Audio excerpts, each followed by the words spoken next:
Thank you. Good afternoon, everyone. Thank you for the warm welcome. Michael, thanks for your leadership of this incredibly important institution. And Bob, congratulations on returning to the helm of VOA.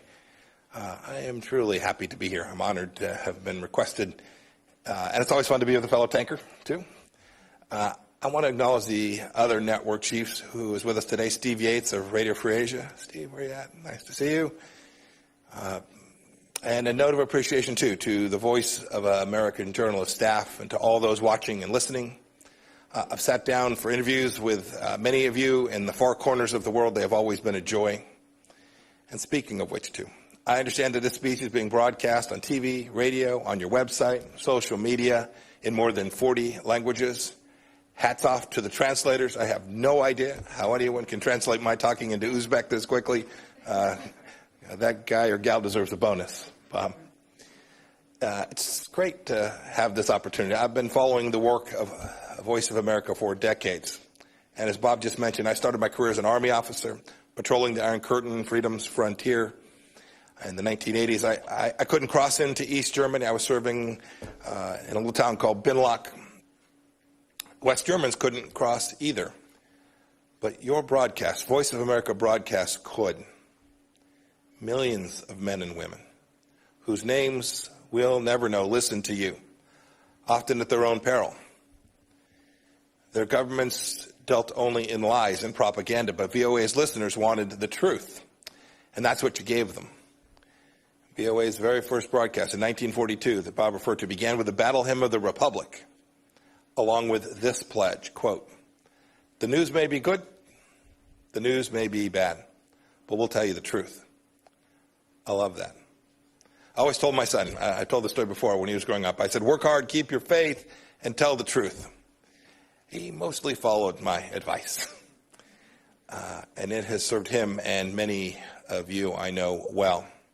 Your mandate here at Voice of America is unambiguous, to be accurate, objective, and comprehensive, and to represent America. The mission of US AGM is to inform, engage, and connect people around the world in support of freedom and democracy. That's because expanding freedom and democracy are what America has always been about. You're the voice of American exceptionalism. We should be proud of that. The world needs VOA's clarion call for freedom.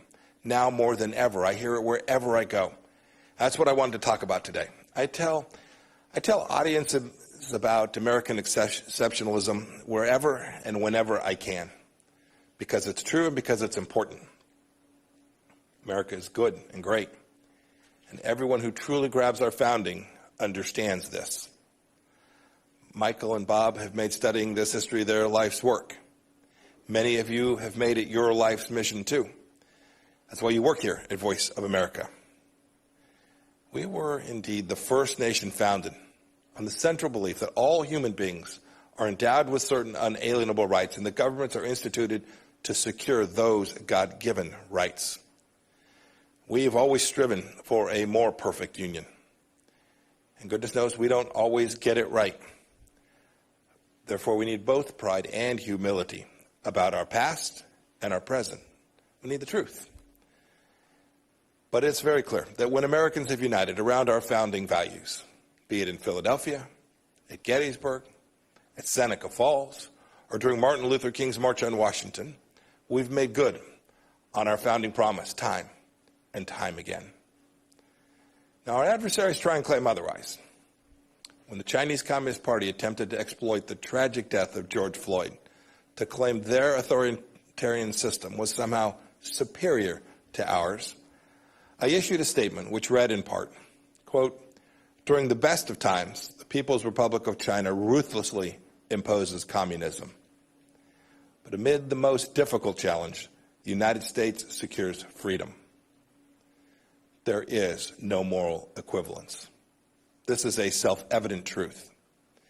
It is not fake news for you to broadcast that this is the greatest nation in the history of the world and the greatest nation that civilization has ever known. Indeed, I'm not saying this to ignore our faults. Indeed, just the opposite. It is to acknowledge them. But this isn't the vice of America, focusing on everything that's wrong with our great nation. It's the voice of America. It certainly isn't the place to give authoritarian regimes in Beijing or Tehran a platform. Your mission is to promote democracy, freedom, and American values all across the world. It's a U.S. taxpayer-funded institution aimed squarely at that.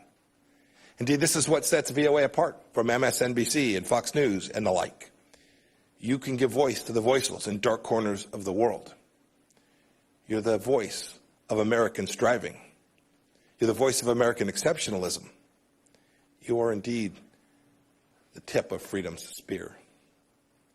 Now look, like many government agencies after the Cold War ended, our international broadcasters, well, they lost their way. Many of you know this. And there were, I'm sure, many reasons. The Soviet Union had collapsed, the wall had come down, names like bin Laden and Zarqawi and Baghdadi weren't widely known. In fact, many wrote that history was over. We allowed security protocols to lapse, and VOA lost its commitment to its founding mission. Its broadcasts had become less about telling the truth about America and too often about demeaning America. In 2013, one of my predecessors described the Broadcasting Board of Governors as, quote, practically defunct, end of quote. Look, that's in part why Congress created the role of CEO of the U.S. AGM on a bipartisan basis. And it is again why I'm here today. I read that some VOA employees didn't want me to speak here today. I'm sure it was only a handful. They didn't want the voice of American diplomacy to be broadcast on the Voice of America. Think about that for just a moment. Look, we're all part of institutions with duties and responsibilities higher and bigger and more important than any one of us individually. But this kind of censorial instinct is dangerous. It's morally wrong. Indeed, it's against your statutory mandate here at VOA. Censorship, wokeness, political correctness, it all points in one direction: authoritarianism cloaked as moral righteousness. Similar to what we're seeing at Twitter and Facebook and Apple and on too many university campuses today. It's not who we are. It's not who we are as Americans. And it's not what Voice of America should be. It's time that we simply put wokeism to sleep. And you can lead the way. You all know. That's why you came here. There's a new dawn here at Voice of America. The American public doesn't know this, but when Michael took office, some 1,500 employees, almost 40% of the workforce, had been improperly vetted, including many with high-level security clearances. VOA was rubber stamping J-1 visas for foreign nationals, including some from communist China. We shouldn't be doing that. We have plenty of Mandarin language speakers here in America, and we are building, growing, teaching, educating more committed patriots, some of Chinese American descent who are amazing people. The Trump administration team is working to fix these national security threats. We want to vet employees properly. We want to reorient VOA to its mission of truth and unbiased reporting. We want to depoliticize what takes place here. It's too important for the American people and for the world. Returning this organization to its charter and its charge to spread the message of freedom, democracy, and American exceptionalism. This isn't about politicizing these institutions. We're trying to take politics out. And that's a pretty good feature story for whoever wants to write it up. As Secretary of State, I'm telling you all of this because I want the best for the people here and for this organization, because you are vital to helping America shine light into the darkest places with the power that only America can muster. Governments like those in China, Iran, North Korea, they don't have the respect for the universal dignity of every human being in the way that America does. Indeed, that is what America was founded upon. Those regimes are anathema to everything that our nation stands for. We know that government exists to serve people. They believe that people exist to serve government. And VOA's work is vital. As I said before, you're the tip of freedom's spear. Every week, 278 million people listen to VOA in 47 languages. There are Iranians who are listening to you, wondering if they'll ever be able to shed their Islamic shackles. There are Moldovans and Ukrainians who want truthful reporting, not Russian disinformation and propaganda. There are Chinese citizens who are tired of a regime that's done nothing but brutalize them since 1949. There are Venezuelans who want to know the truth of the Maduro regime's corruption. There are oppressed people all over the globe who still turn to America for hope. Now, I know many of you, especially those of you overseas, continue and have done heroic work. Thank you. I want to commend VOA's Hong Kong reporting team, which faced political intimidation, harassment, and attacks, but still got the job done. My highest praise. Well done. You were behind the barricades of the freedom fighters telling their stories. You're upholding VOA's finest traditions and continuing to be the voice of American exceptionalism. I also want to pay tribute to members of the other radio services who are here and listening. The only Uyghur language news service in the world is run by RFA. You've told everyone who will listen, indeed some who didn't want to, the truth about the CCP's atrocities against its own people in Xinjiang, the stain of the century. And you've done so despite the fact that the CCP has jailed the relatives of at least 6 RFA journalists in Xinjiang's internment camps and continues to threaten you and your families simply for doing your jobs. Your work takes courage. Please keep telling everyone who will listen what's happening in the toughest parts of the world.